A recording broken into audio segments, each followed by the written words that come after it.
اعوذ باللہ من الشیطان الرجیم بسم اللہ الرحمن الرحیم۔ بنی اسرائیل کی سورہ بنی اسرائیل کی چند آیتیں پڑھ رہا ہوں، آیت نمبر 70 سے لے کر آیت نمبر 72 تک۔ وَلَقَدْ كَرَّمْنَا بَنِي آدَمَ وَحَمَلْنَاهُمْ فِي الْبَرِّ وَالْبَحْرِ، اور ہم نے آدم علیہ السلام کی اولاد کو عزت دی اور ہم نے ان کو خشکی اور تری میں سوار کیا۔ وَرَزَقْنَاهُمْ مِنَ الطَّيِّبَاتِ، اور ہم نے ان کو پاکیزہ چیزوں کا رزق دیا۔ وَفَضَّلْنَاهُمْ عَلَى كَثِيرٍ مِّمَّنْ خَلَقْنَا تَفْضِيلًا، اور ہم نے ان کو اپنی بہت سی مخلوقات پر فوقیت دی۔ یوم ندعو کل اناس بامامہم، جس دن ہم ہر گروہ کو اس کے رہنما کے ساتھ بلائیں گے۔ فمن اوتی کتابہ بیمینہ، پس جس کا اعمال نامہ اس کے داہنے ہاتھ میں دیا جائے گا۔ فَأُولَئِكَ يَقْرَؤُونَ كِتَابَهُمْ، وہ لوگ اپنا اعمال نامہ پڑھیں گے۔ وَلَا يُظْلَمُونَ فَتِيلًا، اور ان کے ساتھ ذرا بھی ناانصافی نہیں کی جائے گی۔ وَمَنْ كَانَ فِي هَٰذِهِ أَعْمَىٰ فَهُوَ فِي الْآخِرَةِ أَعْمَىٰ وَأَضَلُّ سَبِيلًا، اور جو شخص اس دنیا میں اندھا رہا وہ آخرت میں بھی اندھا رہے گا، وہ بہت دور پڑا ہوگا راستے سے۔ اس کے مختصر اور اہم تشریح سن لیجئے۔ یہ شرف اور فضل بحیثیت انسان کے ہے، ہر انسان کو حاصل ہے، چاہے مومن ہو یا کافر ہو، کوئی بھی ہو، کیونکہ یہ شرف دوسری مخلوقات، حیوانات، جمادات، نباتات وغیرہ کے مقابلے میں ہے، اور یہ شرف اور عزت متعدد اعتبار سے ہے۔ جس طرح کی شکل و صورت، قد و قامت اور ہیئت اللہ تعالیٰ نے انسان کو عطا کی ہے، وہ کسی دوسری مخلوق کو حاصل نہیں۔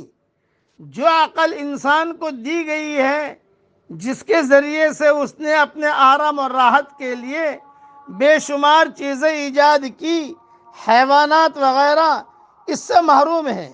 علاوہ ازیں اسی عقل سے وہ غلط اور صحیح، مفید اور مضر، حسین اور قبیح کے درمیان تمیز کرنے پر قادر ہے۔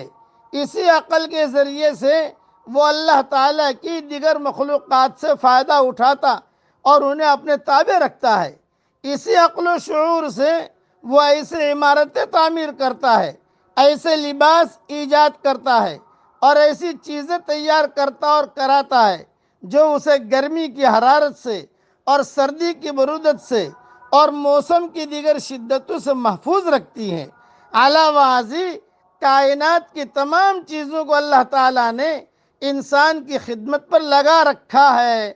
چاند، سورج، ہوا، پانی اور دیگر بے شمار چیزیں ہیں جن سے انسان فیضیاب ہو رہا ہے۔ خشکی میں وہ گھوڑوں، خچروں، گدھوں، اونٹوں اور اپنی تیار کردہ سواریاں، ریلیں، گاڑیاں، بسیں، ہوائی جہاز، سائیکل اور موٹر سائیکل وغیرہ پر سوار ہوتا ہے، اور اسی طرح سمندر میں کشتیاں اور جہاز ہیں جن پر وہ سوار ہوتا ہے اور سامان لاتا لے جاتا ہے۔ انسان کی خوراک کے لیے جو غلہ جات، میوے، پھل اس نے پیدا کیے ہیں اور ان میں جو لذتیں اور ذائقے، قوتیں رکھی ہیں، انواع و اقسام کے یہ کھانے، یہ لذیذ اور مرغوب پھل، یہ قوت بخش اور مفرح مرکبات و مشروبات اور خمیرے اور معجونات انسان کے علاوہ اور کسی مخلوق کو بھی حاصل نہیں ہے۔ انسان کے لیے اس دنیا میں رزق کا شاہانہ انتظام کیا گیا ہے۔ یہ جملہ یاد رکھنا، ہم سب کے لیے اس دنیا میں رزق کا شاہانہ انتظام کیا گیا ہے۔ درخت کے پتے شمسی انرجی کو کیمیائی انرجی میں تبدیل کرتے ہیں تاکہ اس سے انسان کی غذا تیار ہو۔ جانور گھاس کھاتے ہیں تاکہ اس کو انسان کے لیے دودھ اور گوشت کی شکل میں لوٹائیں۔ مکھیاں رات دن سرگرم رہتی ہیں تاکہ وہ دنیا بھر کے پھولوں کا رس چوس کر انسان کے لیے شہد کا ذخیرہ جمع کریں۔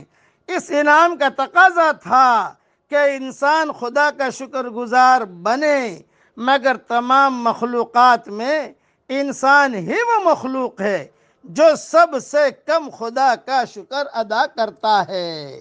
دوسری اہم بات، دنیا میں ہر انسانی گروہ اپنے رہنماؤں کے ساتھ ہوتا ہے، چنانچہ آخرت میں بھی ہر گروہ اپنے اپنے رہنما کے ساتھ بلایا جائے گا۔ اچھے لوگ اپنے رہنما کے ساتھ اور برے لوگ اپنے رہنما کے ساتھ۔ اس کے بعد ہر ایک کو اس کی زندگی کا اعمال نامہ دیا جائے گا۔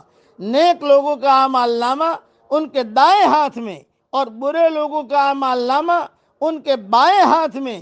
یہ گویا ایک محسوس علامت ہوگی کہ پہلا گروہ خدا کا مقبول گروہ ہے اور دوسرا گروہ اس کا نامقبول گروہ ہے۔